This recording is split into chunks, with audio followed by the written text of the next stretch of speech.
Are we recording? I'm I'm still here, here, here, here. I'm I'm I'm I'm I'm, I'm still here, here, here, here. Okay.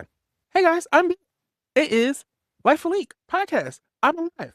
Things are happening. I'm doing it this week. So I don't know, y'all. I tell y'all I got a lot life. Should be happening. I've been trying to do this forever. So I was like, okay, I'm going to record this week. My thing is, if I come home, I cook dinner or I lay down, then I'm not getting back up to set this microphone up. So I told myself, okay, Malik, you're going to go to work, come home, change out your outside clothes, set up the microphone, and just start talking. In that way, I give myself an hour and a half. I know I'm hungry, so I got to eat dinner. So I'm on a track. I ain't gonna be rambling, and we can get this stuff out of the way. You should God, here it is. All right, yeah. So I got some shit to talk about. I have to catch up. I'm looking at this episode as like I'm catching up on everything I need to talk about. That way, I can start fresh in the next episodes. We gotta discuss Summer House. I think we're like the halfway point of Summer House right now because they just did the mid-season trailer, so we're halfway point. So starting tomorrow, I'll touch on Traitors finale, even though I knew what was going to happen. A bunch of hot topics and some leak activities that's been going on in my life.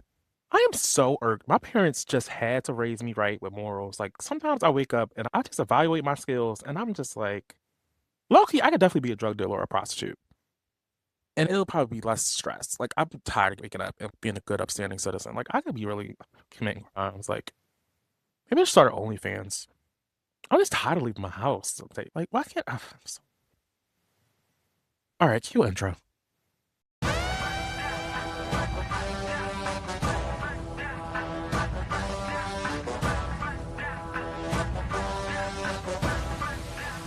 Welcome to the Life of Leek podcast, where I'm the main character, the narrator, and occasionally the villain. I'm your host, Malik, here to break down pop culture, reality TV, and whatever chaos the world's serving up this week. So grab your drink, adjust your crown, and let's get into it.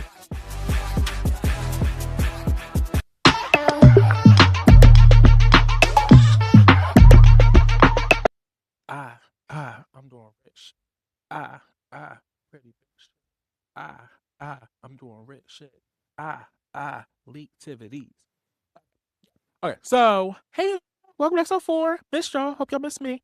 So what has been going on? I'm trying to think. What have I done since the last episode? So what has been going on? I'm trying to see what have I done since the last episode. I have notes. Let's check the note. What have I done? Oh, I discovered a new pet peeve. So I'm not the type of person like I'll eat, like I'll share my food. Totally fine with sharing food. And I, especially like some of my friends I'm cool with, I share food. Like like I love going to dinner. Like the certain people, I only go out to dinner with a certain group of people, and I enjoy that. We just order a bunch of shit. We order a bunch of apps, the salads, drinks. We share everything, split everything at the end. It's the most easiest thing for me, especially being like a former bartender server. Like I have so much anxiety going out to restaurants with random people because y'all don't know how to act. Y'all don't know how to be respectful in a restaurant space. Not gonna go on that tangent. Maybe one day I'll do a whole list of shit that y'all be doing in restaurants that are ridiculous. Oh, so this happened at work. Sometimes I'll eat at my desk. So I keep like a candy dish on my desk. It's always Starburst, like the original Starburst.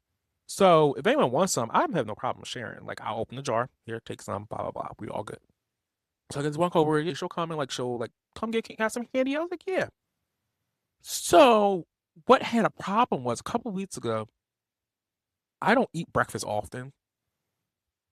But usually when I eat breakfast, I get like a breakfast sandwich. But for this day, I wanted some French toast for some reason. And I had a craving for it because I think my mom had told me she made my dad French toast. And I was like, that sounds so good. So I got some French toast that morning. And the thing about I don't like eating French toast unless it go because like also I don't know if I'm gonna have enough syrup.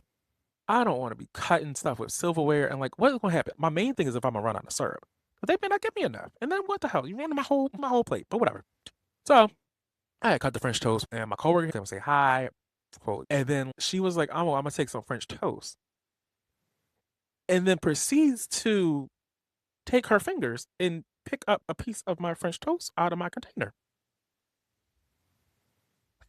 And like, luckily I was at a workspace. And when I'm in a workspace, I'm not really evil or mean, but I was at work. So I had my work hat on.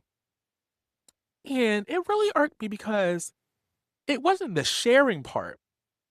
It was her putting her fingers in my container, taking a a food that requires utensils. Like if she was like, "Oh, can I have some French toast?" I would have been like, "Oh yeah." I would have said, "Oh, let me get you a napkin here. I got plastic utensils in my drawer at my desk." I would have gave her that, and that would have been fine. It was the fact that I didn't have a chance to present her meal or her snack. She just went in there, pissed me the hell off. I don't have a pet peeve with sharing. I got a pet peeve when you putting your fingers in my food. I ain't like that, and that bothered me. Mind you, that was 3 weeks ago, so that's been on my list since then. I think I'm low key. I may be becoming like a doomsday prepper, especially considering how the world is going. But it also could have to do with like I'm into like I don't know if any of y'all have watched the TV show Paradise with Sterling K. Brown. It's like it's in their second season. It's on Hulu. It's really good. I've been watching it since the first season, but second season's been really good. And it got me thinking about being a doomsday prepper. And then somehow I ended up on doomsday TikTok, and I started like watching all the stuff. I've been watching TikToks, and they were telling me like all the stuff that you need to get like in the first 6 hours, because a lot of the stuff people don't. People would get a lot of stuff, but they don't really think about it. So I have a list now. Hold on, let me find my doomsday list. Oh, it's my survival note. Okay. So things that are on my survival note that will be going in the first 6 hours that y'all don't think about.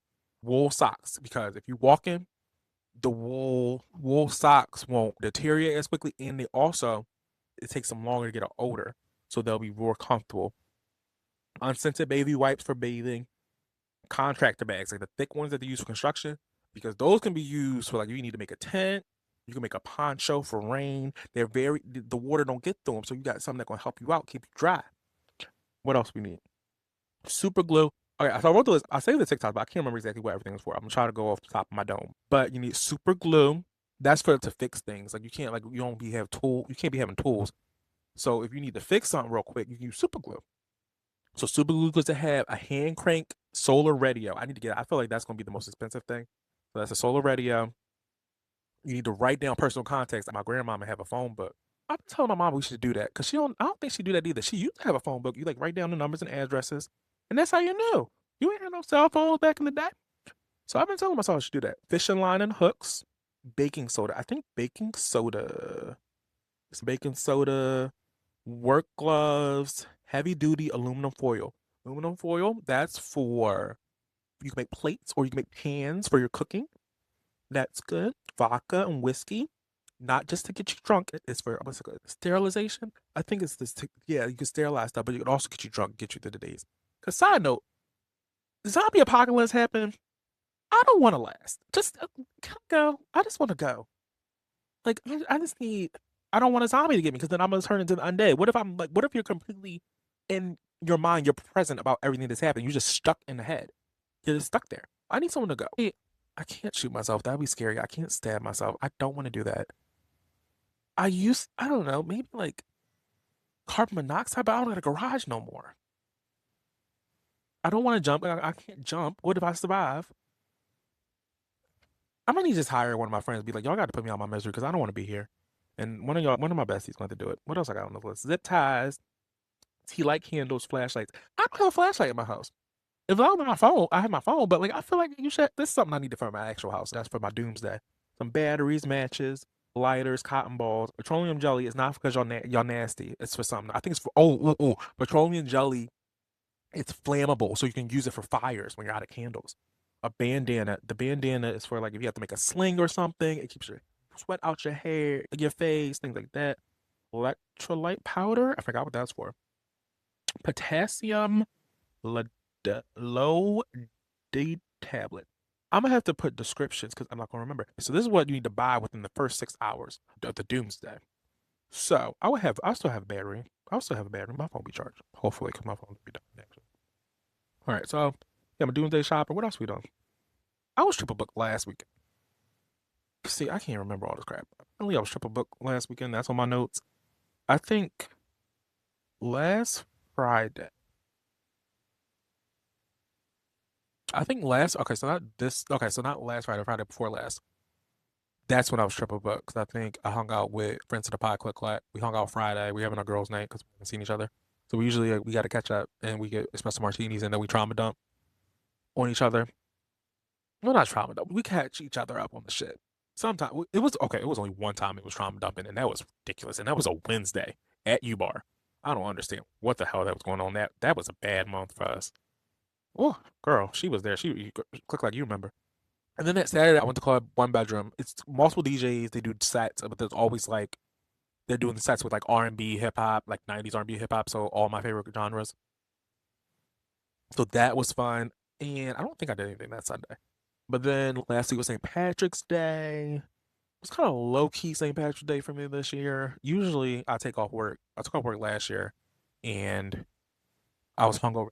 I went out the night before, and then New Year and St. Patrick's Day, and then I was traveling up and around Delco, doing bar hops, and then I ended at Jack Mache's. Yeah, that's how last year went. But this year I went to work, and I didn't go to Jack's until after work, and did a little drinky poo. So it didn't get too crazy. Which I was home bed by 11 o'clock by bedtime. This is shocking. The next day was rough. I did damage, but I did damage in between the hours of 5 and 10:30. So within 5 hours, it was pretty. It was cute. Next year, I'm taking off though. I can't stop type person. Oh my god, wait. So last week, my algorithm on TikTok is a mess. So last week, let's see the Bravo, Doomsday, Twinks, or some gay men, half naked men on there. But somehow this TikTok popped up the other day. It was a series by this girl, and it was entitled "How I Got Pregnant by an Inmate I Met on TikTok on Our First Visit." So homegirl, so these are the bullet points. So this man, so I think she gave the bullet points. I think she's lying. I don't believe this, but I'm only following her because I want to see this. I want to see the baby cop out in 9 months. Because I think she's lying. And so basically, what happened? So basically, okay, so crazy story. So she met the man on TikTok. She went up to visit him. This is all within like a couple months. I don't know. She went up, goes up to visit him. Allegedly, there was a hostage situation or something in the visiting room. So her and the inmate were somehow able to sneak into the visitor's bathroom, do the do, and then after they do the do, she was like, "Oh, where'd you go? Where'd you come?" And he was like, "Where do you think?" Because apparently it lasted like 30 seconds. And she was like, "Oh my god!" I was like, "Girl, what the hell do you think? Did you see him put a condom on?" Or whatever. So that's what happened. So they're coming about. She's pregnant now. After that, that was the one time they had sex, and now she's pregnant. She's pregnant with him. What else am I know? She's pregnant by him. So she makes the video, and then she's mad. She's like, "Oh, I can't believe I'm receiving backlash." Like the prison wives are crazy. That is crazy work to me. Like literally, y'all gotta stop judging. She's like, y'all gotta stop judging me. Like y'all haven't did this before. Girl, you are in a minority. Girl, of the type of the you're in the minority of a minority because there's only a certain type of bitch that's gonna start a relationship with an inmate. And then there's a subcategory of that type of bitch who will marry an inmate while they're incarcerated. And mind you, I told you it was a series. By the time we got to part 7, and she tells me that he told her that he'd be out in a couple months, but coming to find out he ain't gonna be out for 15 years. And then part 8, he was like, "You can't get rid of my baby. This is a miracle because I thought I couldn't have kids." So, and then part 9, she gonna be like, "I don't know why he lied." Why? You know what I mean? Why he lied? So your dumb ass will come up there and fuck him in the damn visitor's bathroom. I don't believe any of this. I do not believe any of this because she gonna put she made a GoFundMe and gonna put that in part 10 and was like, "Oh, I need 12K. I need 12K for my baby reveal / baby shower." That's why I don't think it's real. Y'all gotta do better. And the thing is, this prison wife shit is real because I know they've been doing it. Now mm-mm.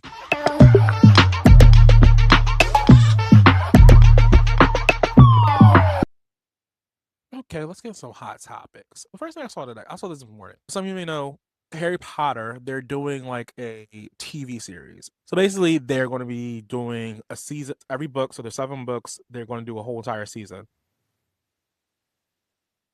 My feeling pros are they're going to be able to do the entire books because if you didn't read the books and only saw the movies, you missed. There's so much backstory that had to be taken out to fit a 2 hour, 3 hour movie, and I'm going to enjoy that part of it.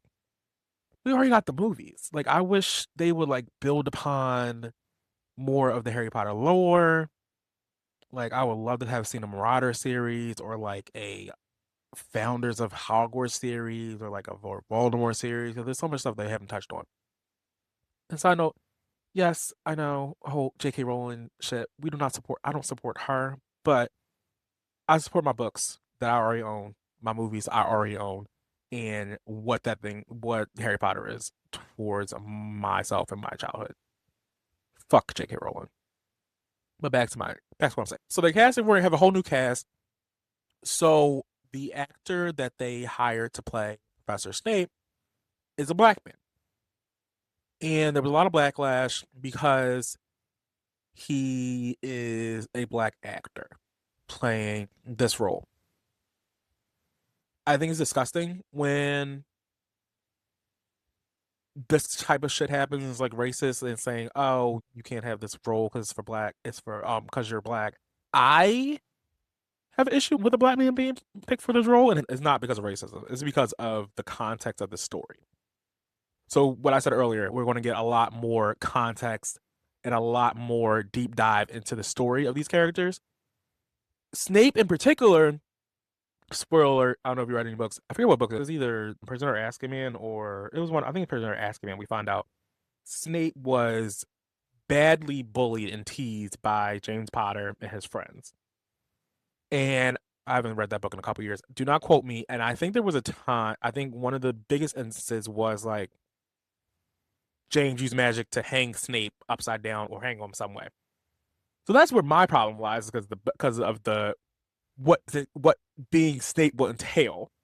I don't feel comfortable seeing a black man being hung or strung up upside down or right side up or however he does or being bullied by a group of white characters. Mind you, all I know right now is that Harry Potter is white, so his dad's going to be white. I don't know what the other Marauders are going to what their race is going to be, but James Potter is the one who's doing the teasing. It does not feel right for having the little white boy taking on this black man.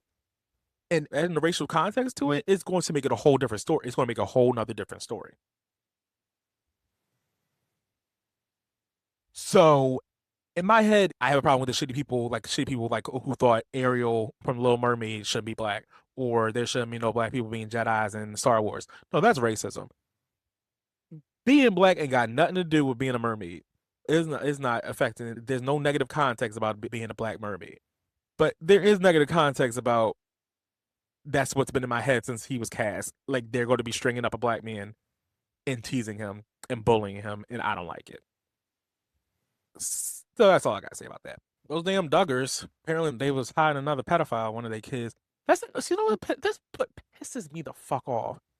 The right or MAGA, or whoever those fucking bastards, they want to sit there. They want to attack trans women. They want to attack gay. They want to attack the gays, saying that we're going to hurt children and we're coming for children. All this other shit. No, it's the highly religious weirdos with 25, 30 kids because they don't believe in birth control because that's against the Lord, protecting these damn predators. That's where the predators are. And y'all stop looking at the gays and look at the freaking the religious. Because I think it came out like someone was explaining how their house was and like they had like I never watched that show because the religious people they always gave me the ick, especially those damn Duggars. And apparently they had like a 3 bedroom house. One was the master bedroom for the parents, and then they had a big bedroom where their daughters slept, and then they had a bedroom where the boys slept. And apparently they were on 2 different sides of the house. So in order for the boys to get to the girls' room, they would have to pass the parents' room. But they also at night they will lock the kids in their bedrooms, which is child endangerment. But I didn't even read into it because I knew it was going to be disgusting because this is what comes from that fucking family. But like this has to be what the second or third son that's been brought up on these type of charges. Y'all need to be going to the church, not the gay bars. All right, what's next? So Jack Harlow came out with an R&B album. They call him Music Snow Child. All right, so Jack Harlow thing, I find it very funny. I did have a problem with his whole "oh, I got blacker" comment. I don't think it was it. I don't think he meant it as negatively as it came out. I like the album. The album was a vibe. Like, I'm not saying it's a great album. I'm not gonna say it's like amazing. I'll maybe pop in every once in a while, but I gave it a couple plays. Like, I'll play it in the background. If it comes on my shuffle, I'm not gonna be bad. It was cute. I don't know. I can't like Jack Hollow because like, you know, little white boy, he like black women. And one thing about him, he's never been derogatory towards women. As far as I know, he's never been caught saying the N word. Just let the boy do his R&B thing. And like, I don't want to say he can hold a tune. He did some performance and I think he was singing either Frank Sinatra or something. And he sounded pretty good. Yeah, he was harmonizing. Give Jack Harlow some rest. Let the boy live. But you know what artist should not get no damn rest? That damn Chappell Roan. So I really have been Chappell Roan has been on my list. I have not been feeling her since 2024 when she was talking shit about saying she was putting out the rhetoric that, oh, the Democrats are just like the Republicans. Around the time that I think Biden was probably still running at the time. I think she said it's like June or whatever because they invited her to like a pride event or something. She was like, I'm not going there. But the Democrats are just like the Republicans. And I found people who do that very irking because, especially the way things are turning out now, we needed every vote on the Democrat side. I'm not saying Biden or Harris were the greatest option, but they're better than what the fuck we're getting because we knew what the fuck we're getting. So yeah, I do hold anyone. I ain't a fan of these damn MAGA regretters or people who want to send they vote back to sender or anybody who spoke any ill of the left or Democrats or my auntie Harris. So basically, Chaperone, where is she? I think she was in Brazil. She was in Brazil. She was supposed to be doing some kind of. She's supposed to be a part of some kind of a festival. So she's in a hotel, and like this 11-year-old girl apparently, 11-year-old girl like walks by her table, doesn't say anything to her. Little girl walks by the table or walks up to the table, takes a look, runs back to her table where her mommy is. Apparently, the little girl was just confirming that it was Chaperone, who she's a fan of, at the table, and just ran back like a little kid. Run up to the table, run back. And then a security guard, who Chappell claims isn't her personal security, but didn't say that it wasn't security for her, goes up to the mother and the daughter and like berates them and gets into like aggressive situation with them. Little girl cries, is in tears, and the mother's going back and forth. How dare you? For Chaperone. Come to find out, the little girl is the daughter of Jude Law, the actor, and her mother's married to a famous football player over in Brazil. So she's the stepdaughter of someone very famous over in Brazil. The mayor of whatever city or town of Brazil they were in heard of this. Chaperone is banned from performing at that fest or performing in that city. I guess until I don't know how long mayor is being in office over there until he's out of office because he banned her. And now she crying saying it wasn't my fault. It wasn't my security. She has a bad attitude to me. Like, girl, yeah, Pink Pony Club go up, but like you ain't you're not iconic yet.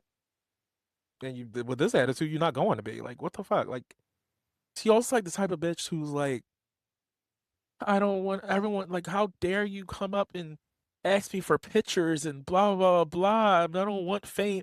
Girl, yes, you did want fame. You wanted fame. If you didn't want fame, you would have stayed on SoundCloud. And I don't understand. Like, I get celebrity, but I feel like even celebrities know how to stay out of the camera's way. Like, I don't know where Beyonce been in the last week. We don't know where Taylor Swift was eating dinner yesterday. I feel like if you don't want to be seen, you know how to get in and out of places. You know how to take the back exit, and they will let you take the back exit because you're a celebrity. So I feel like I don't think that excuse is pointless. So Pink Pony Club, you better get your pony together. Oh, on the subject of our current administration, I don't understand. You hearing these rumors of drafts, girl? We are all mentally ill. Every last one of us. I don't know. I mean, am I out of the draft window? How old? When you got me? I think 26. Okay, I can't do it. But you know what? We are all mentally ill. Our mental illness are all of us have all of us have been to therapy and have therapists. It's our mental illness has been well documented. Send me over there. I'm all I'm gonna do is get in the damn tank, lock myself in the damn tank, and get on the ox and start playing Beyonce. And that's all I'm gonna do, and be chilling, taking a nap. Let those faggots that support Charlie Kirk go over there. I ain't, don't be messing with me. I ain't going no damn thing. Last hot topic, because this will lead into my summer house recap. So what like a couple weeks ago, there was an article about like the producer of Summer House, and they were talking about expanding the universe. And then like Summer House Martha's Vineyard came up. So I don't know if you so Martha's Vineyard was like an all black summer house.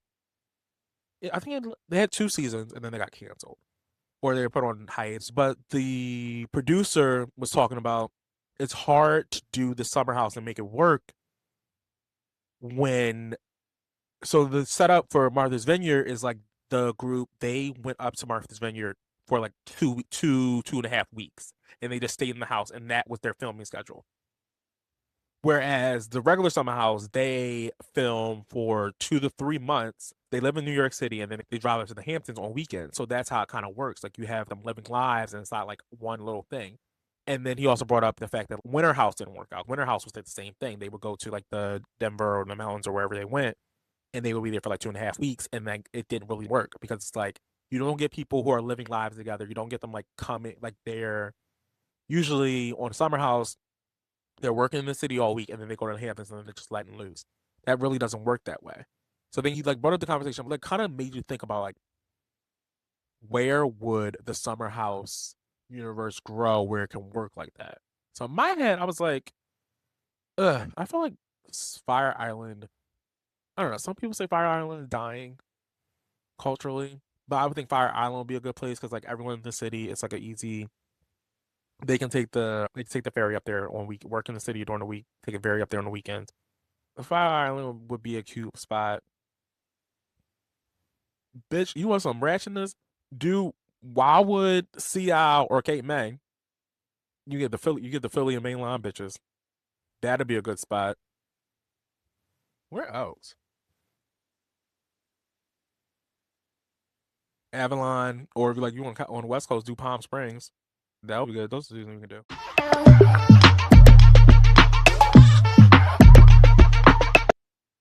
All right. So, like as I said, we have reached the halfway point of Summer House season 10, which is like shocking and sad because it's been really good this season.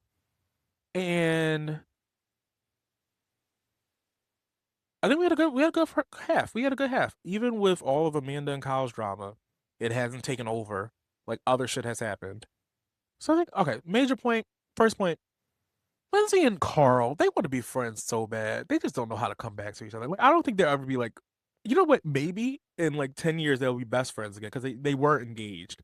But they want to be friends so bad, and I think they're like at the point where like I think they're so past their whole engagement, love affair, the breakup thing. I think they just don't know how to actually like take the plunge. Like they both want to do it so bad, but they're like, we have to be mad a little bit. It's only been 2 years. No, they want to be friends so bad. That's like I love them. I love Lindsay and Carl is so cute together, and they'd be good friends. And it hurts my heart that they're not best friends anymore. So they should be back soon. Second point about Summer House. All right, Ciara thing. So the whole Ciara situation. So I'm gonna talk. Okay, so two things here. So I'm gonna touch on Ciara, and then we gonna get to Jesse Solomon at the end because I got some things to say about him. So let's do the whole Jesse asking Wes if he can make out with Ciara thing. Jesse's a shitty ass. First of all, Jesse ain't your friend. 'Cause Jesse ain't your friend. 'Cause how you gonna go to this man knowing what he went through, because you were there with this girl, and you want to ask him, oh, you don't have a problem with me making out with Ciara, right? With a straight face, the whole chest.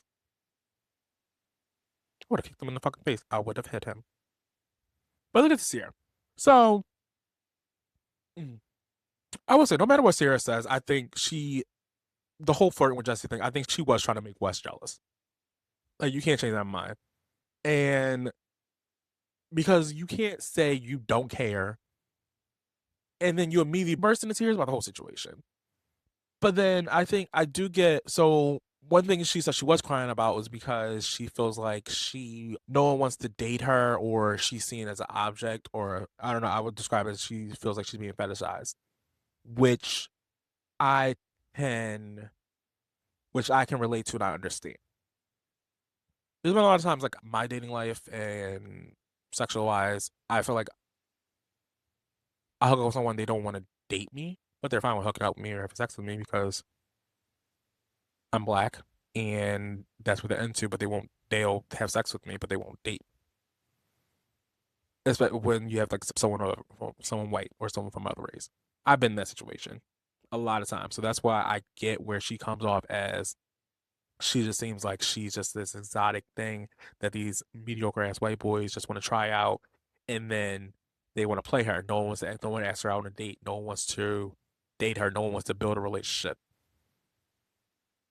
Which is definitely true with Jesse, because if you listen to Jesse, he never says, oh, I love Ciara because she's kind. I love Ciara. The first thing he always says is, oh, Ciara's hot. First thing he says out of his mouth. Anytime he talks about Ciara, first thing he says, oh, she's hot. That's what it's the physical. So he don't care.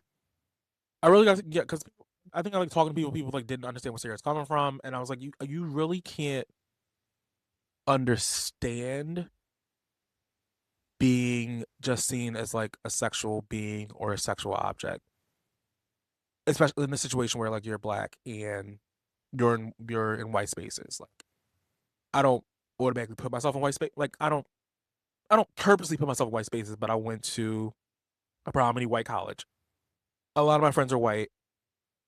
It's not something I made happen. It's just like that's what happened. That's who was born in my life, which is not a problem. But I think I was talking to a friend of mine the other day. I was like, it kind of sucks. Is like, I don't know. I don't. I say this. I do not have a racial preference. I'm friendly with everybody, but the other side doesn't feel the same. Like, there's been plenty of times where I've talked to guys and they were like, "Oh, I'll fuck you," but they don't want to date me. So that's where I got that connection with Ciara. So I see where she coming from with that. But also, Ciara, you need to stop dealing with these mediocre ass white men. I'm pretty sure there's some high quality other than Austin Cole and West, and definitely damn Jesse Solomon. There's better. There has to be. I refuse to believe that it's not better. So that's where I'm at with the Ciara and finding out Jesse asked to kiss her situation. So now Jesse's a fucking dickhead. And you know what? He is going to be the first inductee into the Life of Leek Hall of Chronic Nonsense. Because I'm over this man. Ciara, what I will give is that you were leading him on, because I was watching that episode when you let him get in your bed. You ain't had no pants on. He got out of his bed before he got in your bed. He already had a semi chub. I saw that, and I hope it's better. I hope that's not all he has. Guy in your bed, cuddling with you. He's talking about morning wood and whatever. You're all up and you backed up all up in his stuff. So you're part of it. But I think the blame is definitely 70-30, 80-20. Jesse's done fucking dig. He's a friend of nobody. He's a shitty ass person. He's a friend of nobody. Because the way that he sat in that pool and smiled in Wes's face, he wasn't asked for permission. And he said it. He was like, whether you said yes, yeah, no, I would make out with Ciara anyway. That's not a friend. He was just laying the groundwork and letting you know, oh, if I hook up with Ciara, I'm hooking up with her with or without your permission. fucking dickhead. And the funny thing is, like, Jesse ain't serious about no damn Ciara. He's as serious about Ciara as he is in that damn music career of his. And my side note, why is this band going on tour? That's another reason he ended up on the Chronic Nonsense Hall of Fame. What the hell is you going on tour for? Ugh, I can't with Jesse. He is just, ugh. Because you ain't no type of friend. And Wes is too nice. And Wes is going to keep going. But Jesse's a disgusting ass human being. That's a disgusting ass bitch. That is a low down, dirty whore. You can't trust her. You can't trust her. Going to accent, going to say, I can't believe he said that on camera. He said that on a hot mic.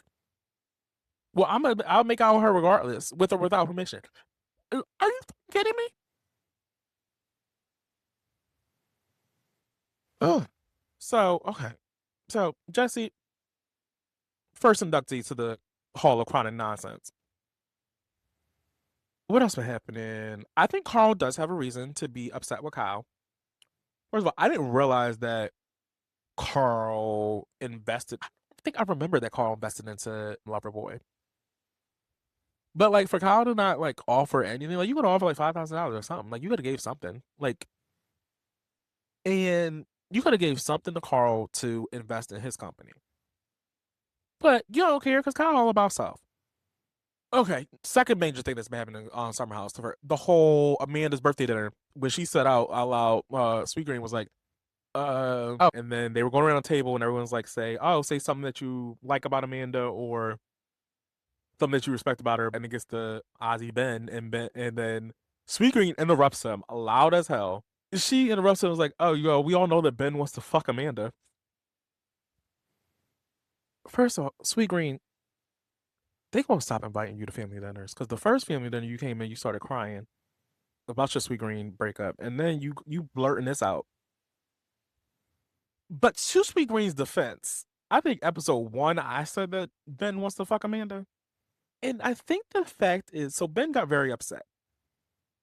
Ben only got upset because he didn't realize how obvious he was with his flirting, and he got caught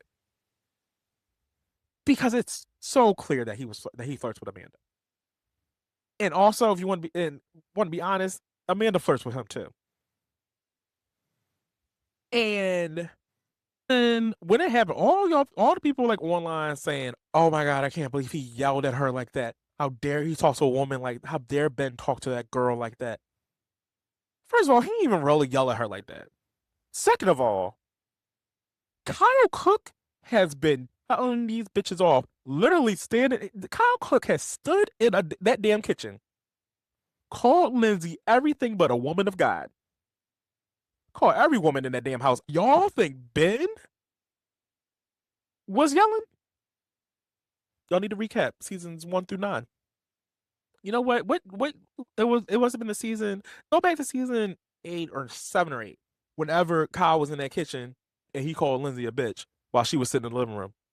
So I think that was the season. That was either the season her and Carl got engaged, or it was like I think it was the season Lindsay and Carl got engaged, or the season before. Go back to that season. That's what somebody yelling at somebody, but none of y'all say nothing about Kyle. And while we on Kyle, not too much credit needs to be given to him for getting Amanda that damn watch because she told him what she wanted. Like it wasn't no, it was it's not like he came up with the idea by himself. Like she was like, oh, I like this watch, and all he had to do was like put a credit card down. Like the bar is so low already. Like whatever. Amanda's so like checked out of this marriage, but I'm happy she got a watch out of it at least. What else happened? So I think last week's episode, at the end of the episode, Wes finally kind of apologized for what he did to Ciara. Ciara actually listened for once, and Wes was basically like he did all these articles and all these interviews because after it came out that he broke up with Ciara, like all like the internet was probably calling his family racist, and he did it like to come out and like see that he wasn't racist. First of all, yeah, fuck y'all for saying that he's racist. Just because he's dating a black woman or he breaks up with a black woman doesn't make he's racist. I don't think Wes is racist. Second of all, Wes said that's kind of I don't know. That's not like really a great reason to bash someone on the internet. And then Ciara's part. So Ciara's part, another thing. Okay, so then Ciara goes. I think she kind of text apology, but she also goes like, "You, yeah, you were trying to defend yourself for no reason, but also you aren't looking at how what you did was affecting me. And Ciara kind of like goes like back and forth with professionals to the dinner, and like she can't forgive Wes or like to give him another shot because she's going to regret it in 6 months because everyone's going to be like, "Oh, you took it back to this white man," blah blah blah blah. Which you know what, I've been guilty of, and I've been saying Ciara needs to stop, get over it and stop dealing with these mediocre white men. But it's another thing. This situation is another situation that I think it does take maybe being a minority or someone being a black person in white spaces to understand. Ciara has been on the show for what, 5 years? I'll put it out there. Ciara has spent most of the time in bed on this show, and she needs to come out and be part and work and get her paycheck. But she could have been more open. But I see where she's coming from, where she's like, she's a black woman on this show. She can't come out and say fuck you or be a certain type of way because then she's going to get the angry black woman edit. If you remember when a couple months ago or a couple years ago, some season ago, where I think like she accidentally like threw a glass, she like got into Danielle's face. Side note, why do I see Danielle in that damn mid-season trailer? She ain't supposed to be there. Y'all watch. She's right there, and it's like she's there for like a millisecond. You're trying to sneak her in. No, I don't want this shit. But back to Ciara. She can't. She will be the angry black person. She'll be the angry black woman.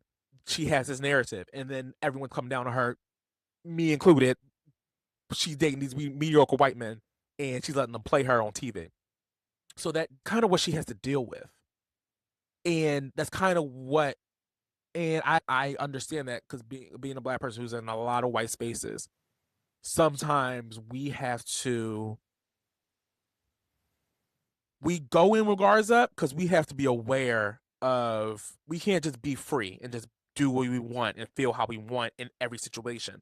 Sometimes we have to be aware of where we are because, especially in this country, being a black person, getting a little rowdy, that could lead to bad things or how you're perceived. I'll say example, like some people will say, I'm yelling at them. No, I'm not really yelling. I'm loud. I'm passionate. I'm an eccentric person. But then you'll get people who hear that and they'll think I'm yelling or I'm being aggressive. And that has been said. When I know I'm just being Jack. I'm just talking like when I talk. And then another thing Ciara said, she was the first black member of the cast. And until, what was that girl's name? Not Gabby, because I like Gabby. There was a girl that I hated before that, and they silently ticked her out. She was annoying. I forget her name. Like, she was the first black member of this cast coming into a white space, as I said. And I enjoy the fact that we have more black, like we have KJ now and we have Mia. I love them, and I love the fact that Ciara has them, and like we have them on the show because they really have helped, especially KJ. They really have helped like get the conversation out and talk about it. One thing I will say about Kyle Cook is a shitty ass husband, but Kyle Cook is 100% a great ally. Because this is probably like the second or third race conversation. The whole entire cast are great allies, but Kyle Cook's the main one because they sit there and they'll listen and then they support. I think it's like the second or third race conversation they've had on this show. And every time they have it, they allow the minority or people of color to talk. They take it in, they understand, they don't try to give opinions or change their mind. They understand where they're coming from. Now, Kyle, that's all I'm gonna give you because apparently I'm hearing that tomorrow episode is you are on your worst behavior and it's the worst you've acted in 10 years. So we'll see how that's going.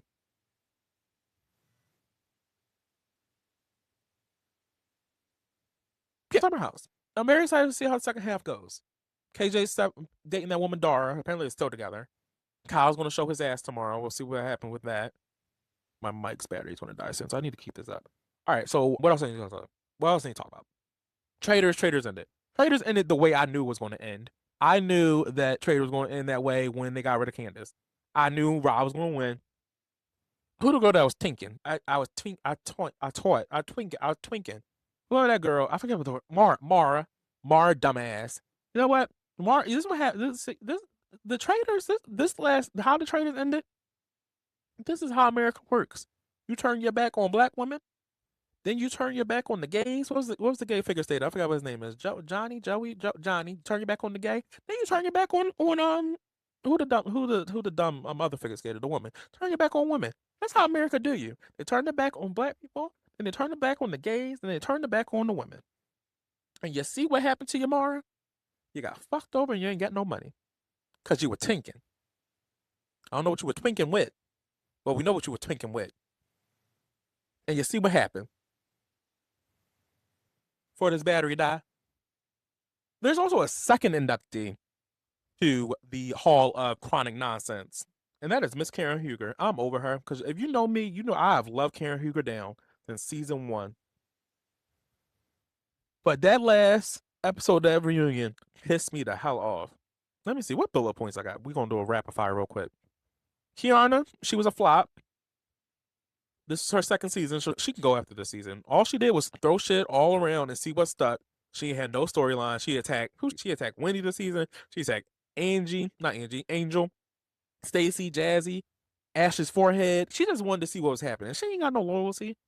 Why I call her Klarna. I type Klarna in this thing. I'm so dead. Kiana, she got a bad attitude. She done spent 3 years telling us she wants to get engaged and then end up getting a picture frame and now she back with the man. No ring. Still no ring. You'll flop. Bye. Monique was wearing her kids' geometry project. I'm still team Monique from season 5, even though I love Candace. Karen Huger, I don't want you on season 11. Because Karen don't want to own her addiction. You know what Karen gonna do? I don't know if we got some Roni fans in the house.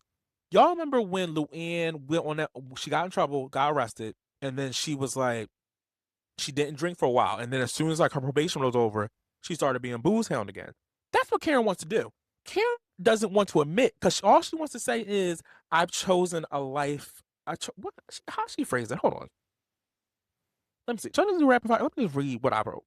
Karen doesn't want to own being an addict. Living in recovery for the rest of her life is all she wants to say. She's so fucking delusional. Karen loves Wendy, and then for Karen to say she loved when Wendy mom told her to shut the fuck up. You know what, Karen? I particularly loved when you were behind bars for your multiple DUIs. Because no matter what Wendy is doing, Wendy's victims are an insurance company. You could have killed somebody with what the fuck you were doing, Karen. So I don't understand this whole high horse shit. I'm not with it. I'm so fucking over it. Like her on that, I don't even know why she was fucking there. And this is so hard because I used to love Karen down. I am so disgusted by her and her on this third part because you could have killed someone. Did she hit a deer? She could have killed someone.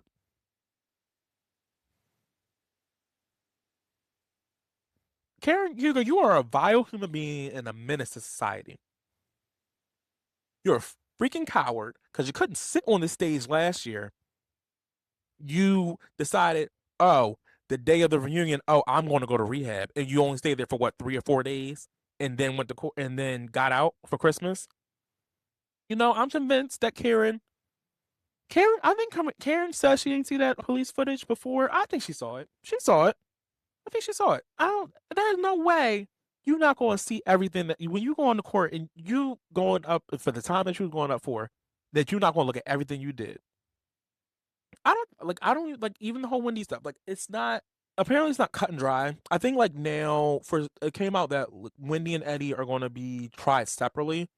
So I think I think most likely what's going to happen, Eddie's probably going to take the fall for it for his wife and let her be home with the kids.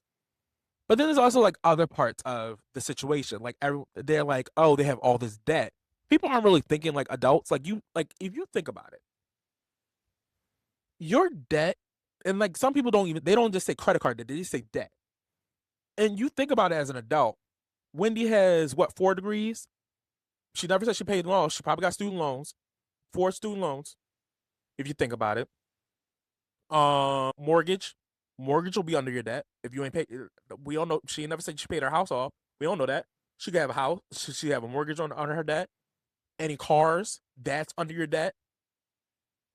Probably takes care of her mom. That's probably another mortgage under her debt. So the debt isn't just like what she spent. Like debt, if you think about it, like an adult, that is other things. And then there was also things like, oh, why is she in packages in someone else's name? If you are a celebrity, or if you want, like Wendy's a celebrity. She's someone that's known. You get Amazon packages, yeah, you may put them in someone else's name. I don't want nobody to know. You don't want nobody, because like Amazon, especially nowadays, like some people like just they're like not all Amazon workers. Some people just pick up packages and like pick up a shift and just drop it off. One of my good friends of Tiffany drove. She picked up my I ordered an Amazon package. It was like a Sunday or whatever. And I got the notification, oh, your driver picked up your package, they'll be there soon. It was my best friend, it was like one of my best friends, Tiffany. Like, Tiffany, you come to my house. Random people can pick up Amazon packages and just pick up a shift, like randomly. And then what? They gonna see now I know where she live? People fucking crazy. Look what happened with fucking Rihanna. Bitch shot up her house trying to kill. They tried to kill Rihanna, y'all. So yeah, if I was famous, I'm using a different name. I'm about to do my LLC. And I'm looking, I got a new address. I don't want to put my LLC for this. I ain't doing nothing. This podcast under my address or where I'm living at. I don't know. Y'all motherfuckers crazy. Some people don't really like me. So you gotta think about that. But yeah, so Karen, you are the second inductee into the Leek Hall of Chronic Nonsense. But I think my microphone battery gonna die, y'all. The light is changing. It's not green no more. So I think I did well. I did do well. See, this is what I'm gonna do. I'm gonna come home. I am going to change my clothes, put this mic on, and record for the time and get it out the way. So that's all I got, y'all. I ain't got no more.